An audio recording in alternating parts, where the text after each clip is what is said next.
their season. So have a great high school football season. It's the best time of your life. So we'll go to you guys. How was the simulated game last night? Kind of what did you guys get out of doing that? Having a team kind of go through a game day yesterday. I think really two things. Just making sure we were under the lights again, making sure that our substitutions and all those things that can show up on the first game were as clean as possible. Got some really good work. The guys were really physical. So we worked on our football as well. And I think the biggest thing I told the team is, Coach Paterno used to always tell us, you make your biggest jump from game 1 to game 2. I think a lot of old coaches say that. So we don't want to try to do that after next week. We treated last night like a game so we could see, hey, where are we deficient? What do we need to improve upon? You can sometimes get to this last week and want to hurry up and get to the game, but we have to maximize every minute to improve. You've talked about liking Alex Bullock and Isaiah throughout camp, but could you speak on them being at the top of the depth chart going into the season? Yeah, we're going to play a lot of receivers. I mean, Isaiah, you saw the explosive nature that he has last year early on in the season when he played. So, to me, Isaiah's always been a starter for us, would be a starter. He, had some soft tissue stuff at the end of the spring, so they kind of held him back. But he's had a really good camp, great hands, smart, tough, fast. So excited about Isaiah. And then Alex, was not my intention usually when I have scholarships to give it to a senior who's put their time in, but you just can't deny what he's done. I mean, he's made one-handed catches, acrobatic catches. I mean, he's been dynamic all camp, and so he's a starter for us, and I think we'll play really well. I know Marcus just got back. Have you felt good about how he can work into being ready for next week? Yeah, I'm taking it one day at a time. Marcus is he'll be healthy. And he's great thing about Marcus. He's played so much football. If anything, he probably knows the offense better now than he did before because he hasn't been practicing. So his only focus has been on coaching the other guys. He's done a great job coaching the young players, and so I'm sure Marcus will be ready. So you put Alex on scholarship. Yes, sir. Yeah. How about that journey for just those two together, Alex and John, and just what they've done and accomplished in your program from where they were 9 months ago until now? Well, I hope Mr. and Mrs. Bullock went out and bought a car, went on vacation or something. So that's got to be a nice penny there. No, it's a great family. And, we want to be a program where everything's earned, I tell the guys, you want this, you want that, go earn it. And they've certainly earned it. One of the hardest things about being the head coach is sometimes you see players that are not on scholarship who deserve them. Unfortunately, not very often. Sometimes you have guys who are on scholarship who don't really maybe value them the way they should. They maybe take things for granted. We don't have very much of that at all. But we do have guys that deserve to be on scholarship, right? And there's others as well. So both those guys are valuable contributors. They're going to play a lot of football. And, it's not like we gave them one. We just got the one that they were owed to them. Just got a little later than we should have. How much do you know about your team up to this moment? How much can you just not know until they play the game? Yeah, we won't know truly who we are till we play a game, and probably a couple games, right? My challenge to them has been, don't get to game 4 and game 5 and have all of a sudden everything slow down and have the light come on. Like, try to do it now. It's like the all-in shows of some of the things have gotten out that I've said. I talk a little bit about getting to that first game and there being a messy front end. There's also a messy front end to each season and a messy front end to a new coach. Next year will be so much easier. The guys will know what to expect every day that they walk into them. They're kind of like, okay, what are we doing today, coach? And they're such good kids. Like, I had some kids at Temple that were kind of like, well, whatever you do, I'm gonna. These guys want to do everything right, and so I want them to prepare up into the game, but. What I need to find out is, are they going to be the type of team that just goes out and plays and doesn't worry about what happens? That's the only way you can play this game is not to worry about the score, just go play.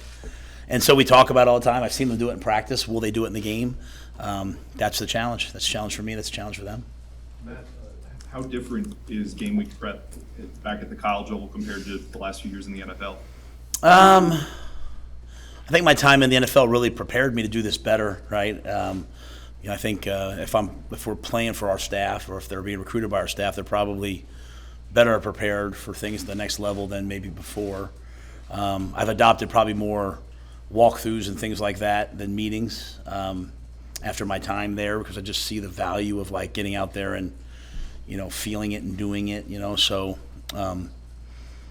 football's so different. It's like at that level, you're preparing for like outside zone and duo, and then you get here and it's like, how are we going to handle this RPO, that RPO? The football is way more, in some ways, complex or different, varied. But yeah, we're kind of going with the same schedule we used at Baylor. It's a unique practice schedule, but it's something we believe in, so I'm excited to do it with the guys. Hey, Matt, could you kind of describe how you found the collective mental state of the program when you first met with the team and compare it to maybe what you think it is like now? I think anytime you have a new coach coming in, there's just a lot of anxiousness and anxiety. They just went head coach. They went from Scott to Mickey, kind of got comfortable with Mickey. Then all of a sudden I show up. It's, hey, does this guy really want us here? What's he going to do? So there's probably just a lot of like hesitation. I don't know the right word is hesitation. Probably a lot of just anxiety about what's the future going to hold. Where do I fit? I think everyone's very clearly, I think everything's pretty transparent. We want to have a very positive, stable, transparent environment, a very challenging environment. Like, we're not, you heard me say before, like, we're a caring, not coddling place. But I just think that they kind of know where we stand. Everyone knows where they stand. They know what's expected. So I think we've come a long way in that regard. I guess what I meant by the question was, did you find the team to be a beaten down team and now maybe they've come out? No, I know what you meant. Yeah, I'm just not going to say anything about that. It's a great question. I don't want to say anything negative about the people that were here before me. And I think Mickey did a great job. I just think, they haven't won, right? Like, when you haven't won, you start being like, man, are we ever going to win?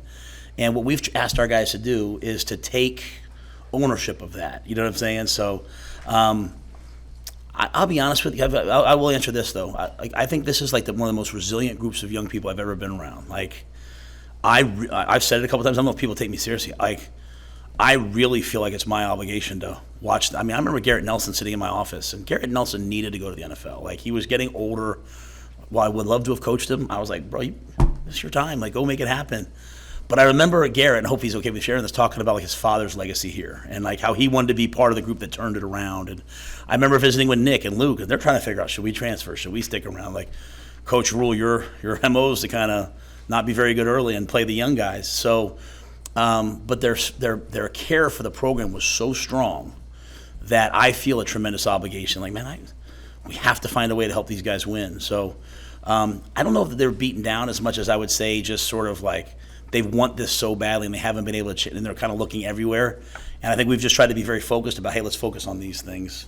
So I feel like we're in a good place right now. Do you have a pretty good sense of what your game day operation is going to be? Like, who is Coach Sack going to be in the booth? Is Coach White going to be on the field? Like, do you have a sense of that? I know you coach both offense and defense, so you probably have thoughts on both. Yeah, I just think it's really the play callers have to be comfortable. I would never want to call a game from the field. I'd always want to be up top where it's a little bit more, sterile and less emotional. But Sat likes to call it from the field. Tony likes to call it from the field. Sometimes the coordinators that work for me rather just go up in the box and get away from me after a couple of games. But I don't spend too much time worrying about it. If I'm being serious, like, to me, we've done so much preparation. There's not a thing that'll be called that we haven't prepared for and talked about. Like, we literally will talk about, hey guys, it's I'll sit there and say it's 3rd and 7 on the 32-yard line. I say you have 2 downs. We're going for a 4th and 3. What are you calling? And they better be able to say it to me like that. So, and Stats, he lead at that. He's worked for me before, and Tony's really smart in that way, and so is Ed. So, but I would think all 3 coordinators would be down on the field, and then probably Garrett would go up top because Garrett's really sees the passing game well. Aaron Cooling, who's one of the finest young coaches I've ever been around, he was he's a graduate assistant for us. And that allows him to be on the headset. He works hand in hand with Donnie, so he'll be up as well, seeing the run game, and then one other coach, and then on defense, I would anticipate like Rob going up, and then I'm not sure what they're going to do with Coop. So, but I would see the coordinators being down on the field. Coach, so much newness for this season, and you in particular. How's this been for you to go through this process, and what are you feeling as you get ready for Game 1 here in Nebraska? I'm having the time of my life. I really am. This is as happy as I've been in a really, really long time. My family's here now. My girls are happy at school. My family's happy. My wife's happy. My son's doing well. I really enjoy this team. I told our team the other day, I bring Leona. She's 8. I bring her around. She's around on Saturday. She'll be here all day Saturday. She'll be here all day Sunday. She's at the practice. She thinks Chief's her older brother. She plays catch with Chief. She sits in the team meeting. She gets on me about my language. So, but I told the team, I said, it's one thing when you bring your son, right? Like, it's one thing to bring your son. Like, when I bring my daughter, that's a statement of what I think about the men in the team, right? Like, I would not bring my daughters around men that I would not want her to look up to. And so, because of the collective group of people that's here, because of Trev, because of Dennis LeBlanc and Jamie Vaughn and Marquita Armstead and Doug Ewald and all the people, at that level, because of Sean and Susan and Keith and all the people that, there's just an elite group of people here, right? And so I really am having the time of my life. I haven't been this happy in a long time. You can tell by the look on my face, probably. What's one thing from the beginning of camp to now 6 days out that you guys have grown in or improved on that you're most proud of? Football IQ and intelligence, situational football. When I first got here, it was kind of like, like when we first got started, it was kind of like, hey, just let me ball, let me play, let me do my thing. Like, there's really no doing your thing when you play against good teams, right? It's like executing in the moments and in the situations and matching each moment with excellence. And so now I feel like we're at a moment where, like, I can put the ball down. Like I don't know if you noticed in the one TV show that we did, like, I'll give the situation to two players and then they run off and tell everybody. Like, I couldn't have done that in the spring as well. Right now, like, I'd say it to the guys and they're locked into the situation. So situational awareness. Now, will that carry over the game? I don't know. Like, I've shown them 2018 Colorado. I've shown them what's the game where Eric hits the guy down the sideline, they kick a field goal. Colorado scores with like 2,000. Thank you. I showed them and the A&M game. I've shown them all these old games, both with us. Today we watched Syracuse Purdue, right? So just all these end of game situations. And I'd say when I first started, I'd say, what do you guys hear? And I'd have like three guys, Well, now there's a chorus of guys that understand what's happening, understand the situation, what should happen. So I'd say our situational awareness has really jumped up. And in a day and age where a lot of guys don't really watch football, like I watch the ESPN game and I'm like, did anybody watch it? And they all kind of look at me like, they're watching that they're watching the highlights on YouTube or they're watching it on TikTok, which is, hey, it is what it is, man. But watching that together, I think is really good because we have a common language situationally. How much is your overall approach geared toward reversing the trend of losing close games? Did you think of it that way? No, if anything, I sometimes I get upset when like you guys ask a question, our guys will talk about last year. I don't think there's any value in us talking about the past other than learning from it, like the football. Because it has nothing to do with me. Like, I wasn't here, so like, why would I talk about, like, if you were asking me like, hey Matt, let's talk about what happened at Baylor or Carolina or Temple, I'd 100, but I think what's happened in the past was just a different entity. We have to answer for the things that we do, right? So I'm more worried about just being on the front end of what we do than the previous things that have happened, if that makes any sense. Like if we go out to kick the game-winning field goal, I certainly don't want Tristan thinking about, well, this guy made this kick or missed this kick. I want him thinking about just right now. So I came into the job, though, to answer it, knowing, like, hey, this team's close. We have certain things we have to do. So that's why we've put such an emphasis on how we eat. Like, the guys don't love the fact that I make them eat 3 meals a day in the training table. Sometimes they just want to go out and eat Subway. But we do it because we want them to get as big and strong as possible so we can win games in the fourth quarter, right? The way that we lift, the way that we do everything. That's what I meant. That's Yeah. what I meant. Oh, I'm sorry. Yeah. So, yeah, I just don't want. I try not to talk about, hey guys, we've lost a ton of close games because I think that puts that in the universe.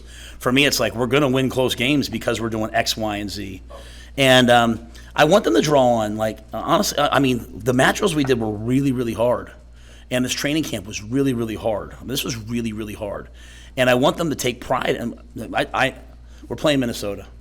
I have the utmost respect for PJ Fleck. He's a friend of mine. I love the way he runs his program. It's different than me, but I love the fact that I'm in Texas. I can walk into a high school and I see like Hyper and Ski Uman row the boat on a wall, and I'm like, oh, PJ was here, huh? Like that's it. He believes in that, and it's what I love about them. It's why they've done what they've done over 7 years, and the way they play the game is the way I like to play the game. They run the ball, they play defense, they execute on third downs, and so like we understand like for us to go play in that game on the road, the first game for us as an entity together, we have to have gone through a really hard training camp. And we have to have taken our confidence from that. This Tuesday's practice, I know kind of went out there and said it was a little bit lethargic, which drives me nuts that he said that. It was 110 degrees and we were practicing like we were in Junction, like the guys battled, right? It was, it wasn't good enough, and so we told them, but like we have a group that has really worked hard, and I want them to take confidence from that. And that confidence only means that you've earned the right to go play against another really good team. It should be a great game, but I guess that's more my I want them to take their thoughts about what we've done since we've gotten here. But the whole thing was geared for, hey, let's get this team over the hump if we can. So. Hey, Matt, this is the last year the Big Ten will have divisions, and you've lived both ways. I know in the American, where the last couple of years you had divisions and won the thing to get to the title game. I guess, could you kind of give me your take on what you think of divisions versus not having divisions, and if one or the other makes life easier on a coach? Yeah, in the Big 12 we didn't have divisions, so invariably you always had to play a team you had. Now it was only, at the time, whatever many teams it was, 10, 11, whatever. I can't remember that, but you played every team every year. So you're going to have to repeat against somebody or beat someone you hadn't beaten. Whereas in bigger conferences you can maybe play someone you haven't played before, right? So which one's better? Which one, I don't know. You know what I mean? I thought it was kind of cool playing, divisions, but the league's gotten so big, it'd be really hard to do that. As just kind of a purist, I like the way things always were, but I do appreciate the fact that at least now the two best teams are playing in each conference, and so, like when we played Oklahoma, we played Navy, we played Houston. Those are the teams we played in conference championship games, and those were the best teams in the league, and so. Moving forward, I think it's going to be really unique. There's a real challenge ahead for the Big Ten, but AJ Eds and Commissioner Petiti, they'll figure it out. Does it make things more manageable though when you know that you're going to play this group of 6 teams every year? I don't know. I think you're talking about I think you kind of build a book of business about, hey, here's how we're going to play these guys. I think that repetitive nature. Sometimes you have to kind of diversify what you do each year because people are zeroing in on what you're doing. So I think having a repetitive opponent every single year certainly makes things easier in one regard, and then also you have to be ready to change a little bit because they know you and they're coming after you. So. Matt, do you feel like your team's ready to play a game in 5 days? Yeah, we'll be ready to play. I know there's a relationship between the way Minnesota plays offense and its defensive efficiency. However, it's still the number 4 defense in the country from last year. A lot of people focus on their offense without really talking about their defense. What makes their defense so good? Well, Joe Rossi's a great coach. I know Joe way back at Rutgers, so he's a great coach. They have really good players, okay? But they know what they're doing. Everything is so. If you're just looking at it as an outsider, it's like, well, they're playing quarters. No, it's like the teams that do that really well, the Iowas, them, like everything has a purpose. You put the back here, you're going to get this, some combination over here, and so a lot of times you face a team like this and you don't really understand their defense. They do such a great job. They play team defense. Everything is funneled to certain players. Everything is put together. And so, I've never worked with Joe, but I'm assuming they probably know here's the things that beat us, and they practice those things. My defensive coordinator for 10 years was Phil Snow, was one of the best quarters coaches you'd ever see. And they might put these things on tape. We would always practice these things because he said, hey, this is what's going to beat us. And so it's really well put together. They have really good players. They play really, really, really hard.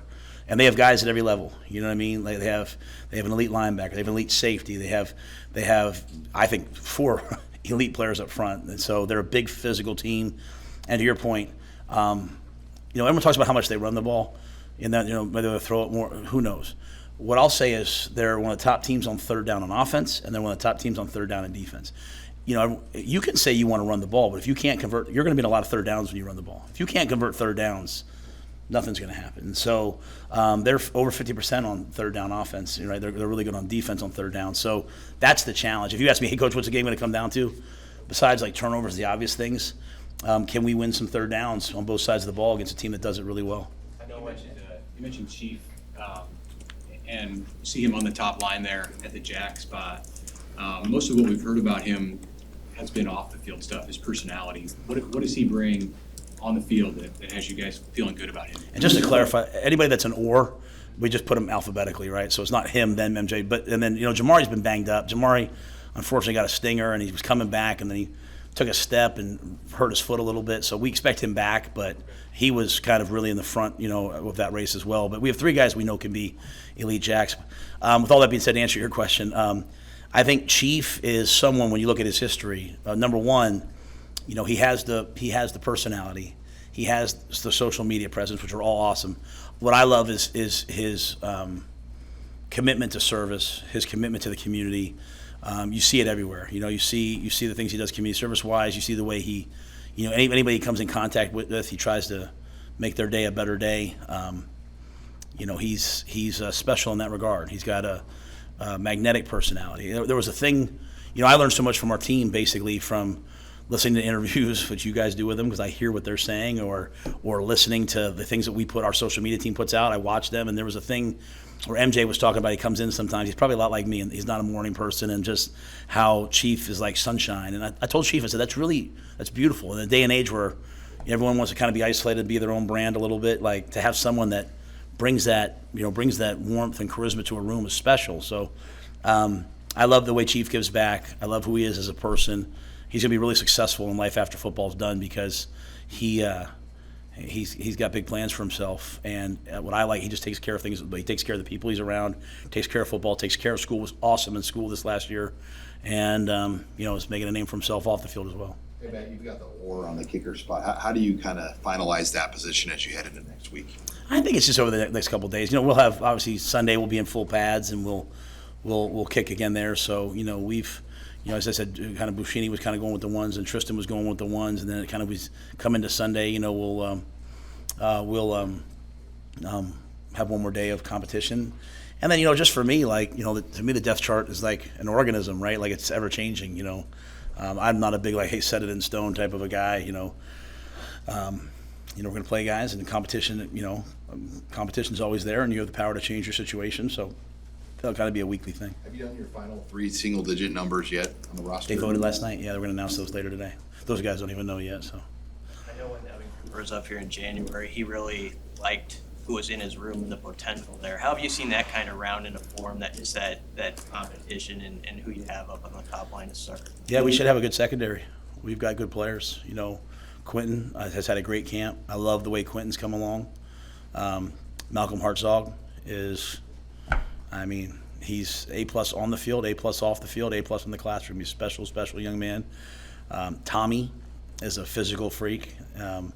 Got a little bit banged up. He's back to full speed. Dwight Boodle's probably been one of the big surprises of camp. I say surprise. He's just a young guy. He's playing like an older guy. Really benefited from being here. So I think Dwight's prepared to play. Ethan Nation has been, really kind of burst on the scene. So we've got a lot of guys that we feel like can go play. Giff, is probably one of the leaders of our defense. Has done a great job. Omar Brown, the big thing with Omar is a ton of talent, a ton of splash plays. Can he be the same guy every play? Can he be consistent? And he's answered that challenge. When you play for Coop, you're never going to say, man, I don't know how the coaches feel about me. You're never going to say, I don't know what I need to work on. Coop is as direct and transparent as possible, and Omar's met that challenge, and he's still meeting that challenge. And then Deshaun Singleton. He's a grown man back there.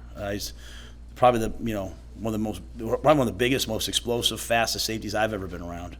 And so he's, he tests out the gym, and now what you're seeing is his testing showing up on the football field, which I think is really awesome.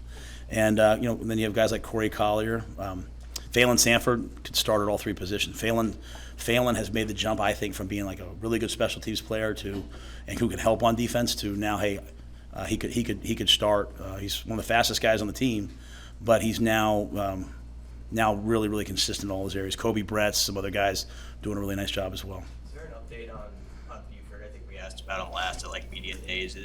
Can he work his way back in this season, or what's the situation? Yeah, he the big thing with us is because this is his second time having a major injury, we just don't want to rush him back.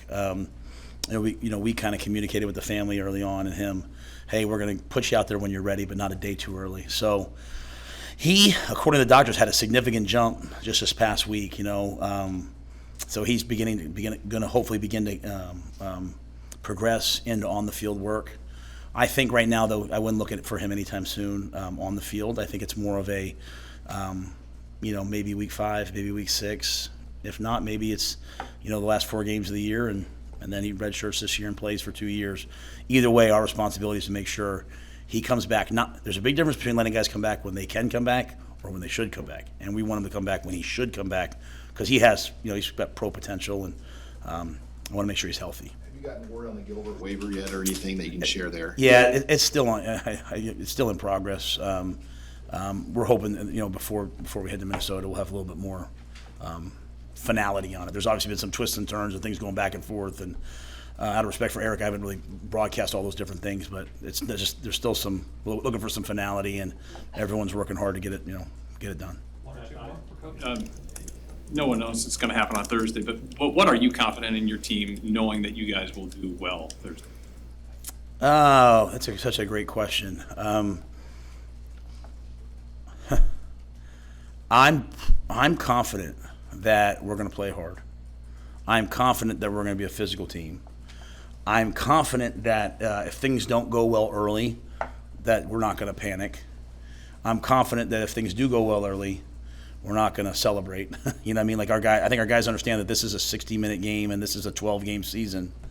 And I'm confident we'll have fun together. You know, my wife, she knows me really well, obviously, right? And she said to me, she said, no, they're not going to be all stressed out, are you? Like, go have fun.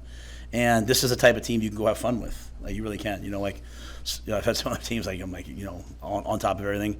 This is the type of team you can go have fun with. So I'm going to be loose, and I'm going to go play. And, you know, what better thing to go play an opponent like this, you know, that goes to bowl games every year and has success. And so it'll be a great way to test ourselves.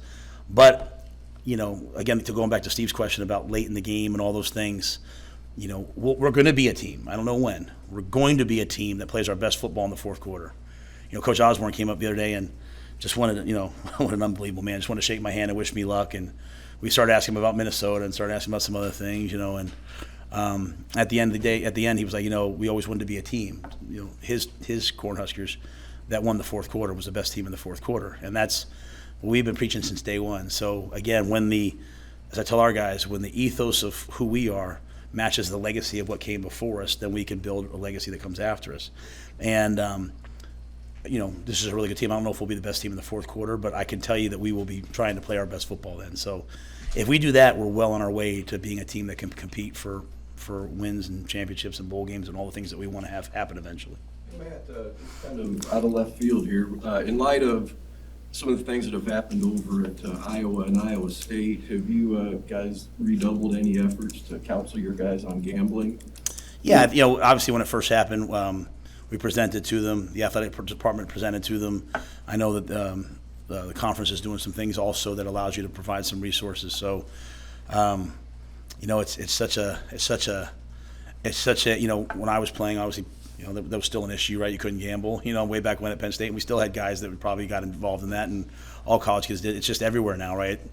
Like you watch the NFL, and it's sponsored by gambling apps. You walk into places where we play, it'll say sponsored by, you know, this thing. So it's just so pervasive in our society, and we have to remind our guys that, you know, there's a line that they can't cross, and so they have to have that integrity to do that. So.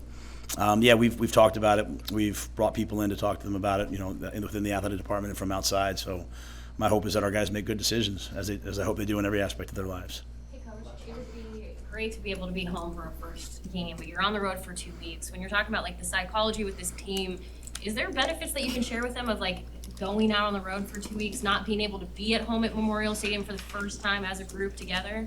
Yeah, so let me say this very carefully. I cannot wait to be at home in front of our fans, okay, and to experience that. That will be like a bucket list item for my family and I. Just, you know, I've never coached in an environment like that as like my home environment, right? Like that many people, so I can't wait for that. With that being said, I love to be on the road, okay? I love being on the road. I love being in the hotel. I'll make sure Julie understands. I love being at home, but I love being in a hotel bed. I love like being around the guys. I love seeing the guys in the elevators. We come down you know, I love, you know, we go see a movie. I love going to the movie. I just love being on the road and having it just kind of be us. Like, I love getting to like some ugly locker room and trying to figure out like where my locker is and like, you know, and then walking out on the field and, you know, they don't know who I am. They stop me. So show me your pass and I got to get out there. Like getting, you know, I mean, I love all that. It's just kind of like us against the world, you know what I mean, together. So now I know obviously here we'll travel well, which will be awesome, right? But I just love that being sequestered and being together. And that's what we did at Selleck, right? And so the team that was playing at Selleck is the team that I want to show up on 8/31 and play out there. Sir, you had something I don't want me. Yeah, maybe even address this already. What about the black shirts? Yeah, we're going to do that starting on Sunday. Yeah, that'll come out on Sunday. All right, thanks, guys. Hey, Matt.